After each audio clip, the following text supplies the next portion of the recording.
আল্লাহ পাক জানিয়ে দিয়েছেন কুল্লু নাফসিন যায়িকাতুল মউত, প্রতিটা নফসকে মৃত্যুর স্বাদ পেতে হবে। আল্লাহ কোরআনে জানিয়ে দিয়েছেন মা তাকুমুর রাসূল ফাখুযুহু ওয়া মা নাহাকুম আনহু ফান্তাহু। রাসূল যা আদেশ করেছে মেনে নাও, নবী যা নিষেধ করেছে ছেড়ে দাও। এটা কি কোরআনের কথা? তোমাদের কি বিশ্বাস হয় না? তোমাদের কি মনে হয় না ওই কবরের জমিনে তোমাকে সওয়াল জবাব করা হবে? ওখানে যদি সওয়াল জবাবটা ঠিক হয় তবেই তুমি শান্তি পাবে, নাই জাহান্নামের একটা গর্ত আল্লাহ বানিয়ে দেবে।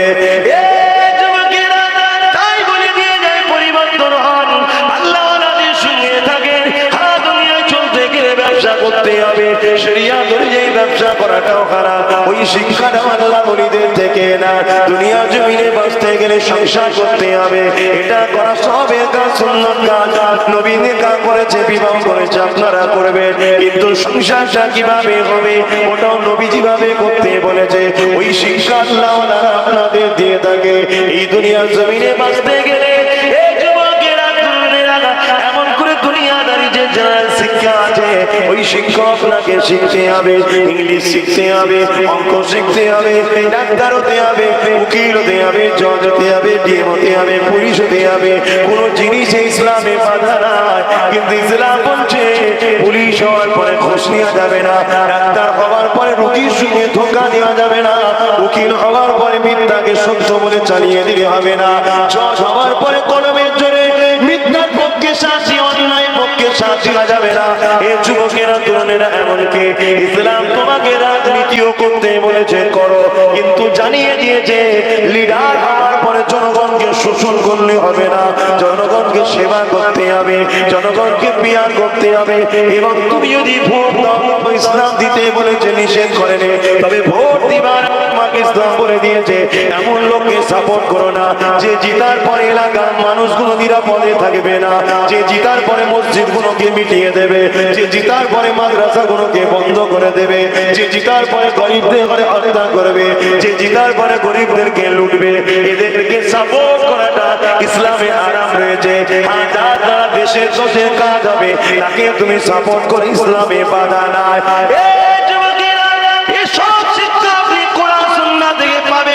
এগুলোই তো আমার মুর্শিদ কেবলা বাংলার মানুষকে শিখিয়েছে। কারণ এই বাংলার জমিনে বাংলার জমিনে কোন নবী রাসূল আসেনি, পয়গম্বর আসেনি, এই বাংলার মানুষ দিন পেয়েছে আল্লাহর ওলি মুজাদ্দিদুল জামান দাদা পীর কেবলার ওসিলা।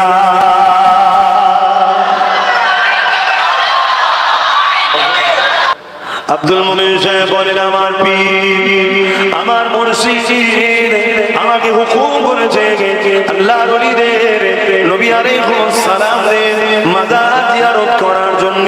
জিয়ারত করতে করতে যাচ্ছিলাম, এমন করে খুশবুটা পেয়েছি, তাই তবে সেখানে হাজির হয়েছি।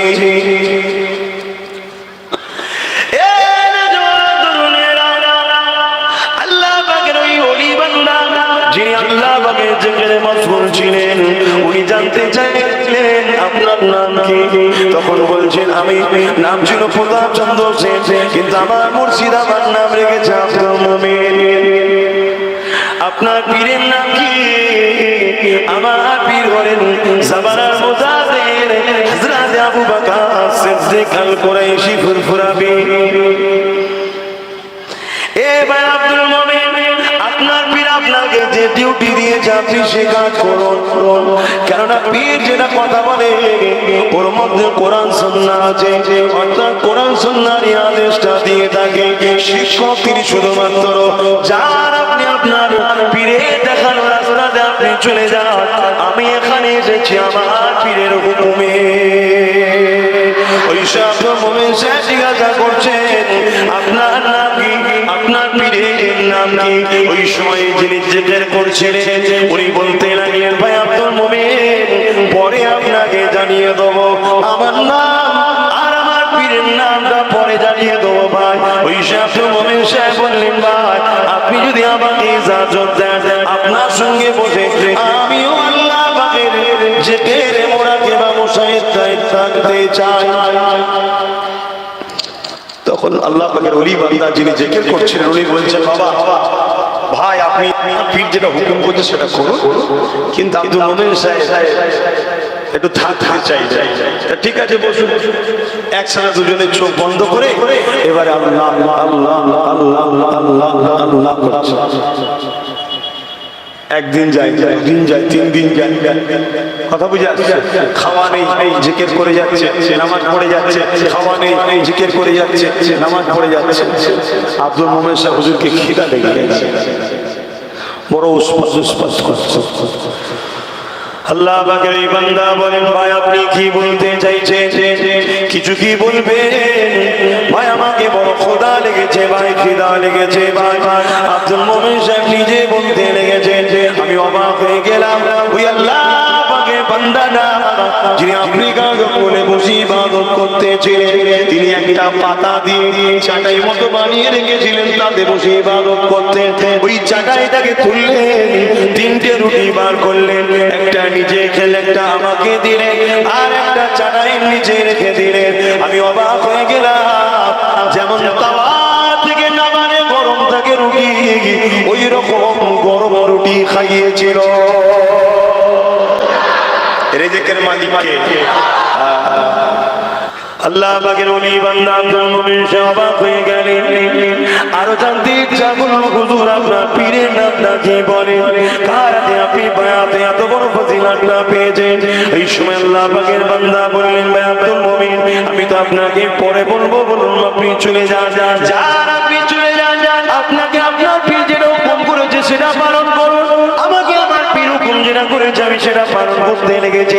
এইভাবে আব্দুল মোমেন সাহেব ওখান থেকে রওনা দিলেন। 3 রাত 3 দিন যখন পার হয়ে জঙ্গলের বাইরে চলে আসেন, পিছন থেকে আওয়াজ আসে, ভাই আব্দুল মোমেন সালাম নেবেন ভাই, আর আমার সালামটা আমার পীরকে পৌঁছে দেবেন ভাই।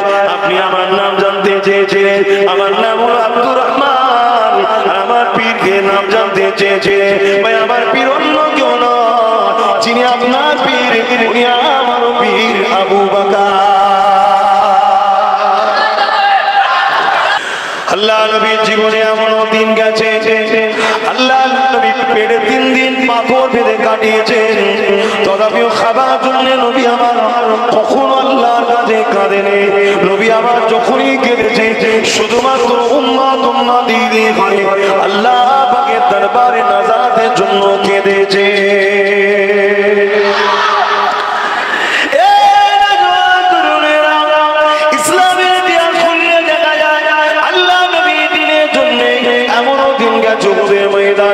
নবী পাকের দান্দা মোবারকটা শহীদ হয়ে গেছে, আল্লাহ নবীর শরীরে রক্ত ঝরতে লেগেছে। এমনও দিন গেছে, এই ন্যায় সত্যকে প্রচার করার জন্য আল্লাহ নবী এখন মক্কার মানুষকেও মানতে চাই না, নবী আমার ওখান থেকে চলে গেছে তায়েফের জমিনে। তায়েফের জমিনে যাবার আগে তায়েফের দুষ্টু বদমাইশ সন্ত্রাসীরা তৎকালীন সময় যারা নেতৃত্ব দিত, আবু জেহেল, উতবা, সাইবা এবং তায়েফের জমিনে যারা ছিল, একে অপরের মাধ্যম দিয়ে খবর পাঠিয়ে দিয়েছে, মুহাম্মদ যাবে, এই মুহাম্মদ যাবে না সত্য বলে, কিন্তু মুহাম্মদকে রুখতে হবে। কেন? মুহাম্মদ ইনসাফের কথা বলে, মুহাম্মদ জুলুমের বিরুদ্ধে বলে, মুহাম্মদ ন্যায়ের পক্ষে বলে, মুহাম্মদ গরিবের পক্ষে বলে, মুহাম্মদ এতিম অসহায়ের পক্ষে বলে, মুহাম্মদ সাল্লাল্লাহু আলাইহি ওয়াসাল্লাম নারীদের অধিকারের জন্য বলে। তাই মুহাম্মদকে রুখতে যদি না পারি, তাহলে আমাদের ক্ষমতা থেকে চলে যাবে, আমাদের সন্ত্রাসের সাম্রাজ্য থাকবে না, টিকবে না। এইভাবে খবরটা যখন পাঠিয়ে দিল, তাইফের জমিনের মানুষেরা বাচ্চা বাচ্চা ছেলেদের ঘরে হাতে পাথর দিয়ে বলে দিয়েছিল, একটা পাগল আসছে, দেখলে মা মারবে। ভেবে দেখো যুবক, যাকে আল্লাহ আরশ আজিমের থেকে 4 কদমে তুলা লেগে আল্লাহর আরশ আজিম ধন্য হবে, সেই নবী পাকের উপরে কি জুলুম অত্যাচার হয়েছে এই নাই সত্যি ইসলামের প্রচারের জন্য। এমন সময় দেখা যায় আল্লাহ নবী যখন তায়েফের জমিনে ঢুকতে লেগেছে, ওই বাচ্চারা নবী পাককে লক্ষ্য করে ঢিলা মারতে লেগেছে, পাথর মারতে লেগেছে। আল্লাহ নবীর শরীরে লাগে, শরীর থেকে রক্ত ঝরতে লেগেছে। আল্লাহ নবী বলেন, বাবারা আমাকে মেরো না, আমি মুহাম্মদ তোমাদের ঘরে জাহান্নামের আগুন থেকে বাঁচাতে এসেছি বাবা। কিন্তু কেউ কথা শুনলো না। আল্লাহ নবীর শরীর থেকে এত রক্ত বেরোলো, নবী আমার অজ্ঞান অচৈতন্য হয়ে জমিনে পড়ে গেল। এ যুবকেরা, বড় বড় দুষ্ট শয়তানেরা এসে আল্লাহ নবীর নাকে হাত দিয়ে দেখে নবী আমার মারা গেছে না বেঁচে আছে, ওই অবস্থায় নবী পাকের উপরে আবার লাঠি আঘাত করে তারা চলে যায়। আল্লাহর ফেরেশতারা কাঁদে। এই জমিনে দুটো ইতিহাস থেকে ফেরেশতারা বড় কেঁদেছিল, একটা এটা, এ যুবকেরা ওই সময় আল্লাহ পাক বললেন, ও জিবরাইল যাও আমার হাবিবের গায়ে চলে যাও। হযরত জিবরাইল বলেছিলেন, হে রাব্বি আল্লাহ, আপনার হাবিবের উপরে এত জুলুম অত্যাচার হয় আপনি সহ্য করে আছেন কেন? আল্লাহ পাক বলেছিলেন, জিবরাইল যাও, পাহাড় চলো, ফেরেশতাকে সাথে করে নিয়ে যাও। যদি আমার হাবিব বলে ওই তায়েফকে দুদিকের পাথরকে এক জায়গায় করে বা পাথরকে তুলে নিয়ে যে পাহাড়কে ওদের উপরে চাপিয়ে দিয়ে মেরে দাও, যাও জিবরাইল আমার হাবিবের গায়ে চলে যাও। হযরত জিবরাইল সাল্লাল্লাহু চলে আসলেন। আল্লাহ নবী এমন ভাবে অজ্ঞান ও চৈতন্য হয়ে রক্তাক্ত অবস্থায় পড়ে আছেন। হযরত জিবরাইল নিজের নূরের ডানা দিয়ে আল্লাহ নবীকে ছায়া করে নবী পাকের জিসম মুবারক থেকে ওই পাথরের কোণাগুলো পরিষ্কার করতে লেগেছে। ভাবো যুবক, ভাবো কি ভাবছো জানি না, আল্লাহ ছাড় দিয়েছে, ছেড়ে কিন্তু দেবে না। এত সহজ নয়।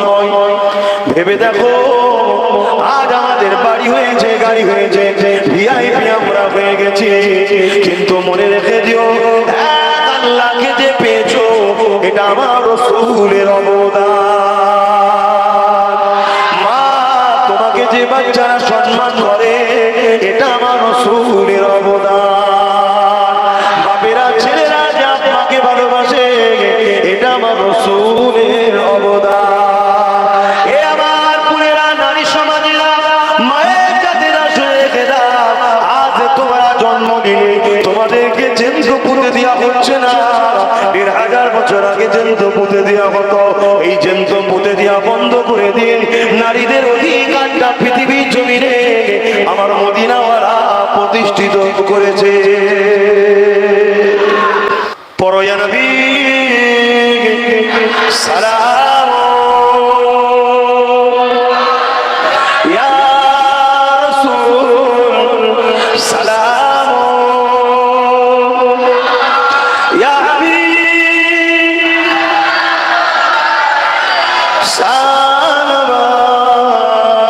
সালাওয়াতুল্লাহ। কঠিন আসরের দিনে কি আছে মোদের কপালে, গুনাহগার উম্মাত আপনার লইবেন সঙ্গে এ মাহশরে। নবী সালাম ইয়া রাসূল ইয়া হাবিব সালাম সালাওয়াতুল্লাহ। জিবরাইল দিলে এই যে আওয়াজ, খুলে দাও আসমানের দুয়ার, এসেছে নবীদের সরদার, করিতে আল্লাহ আরো দিদার। নবী সালাম ইয়া রাসূল সালাম ইয়া হাবিব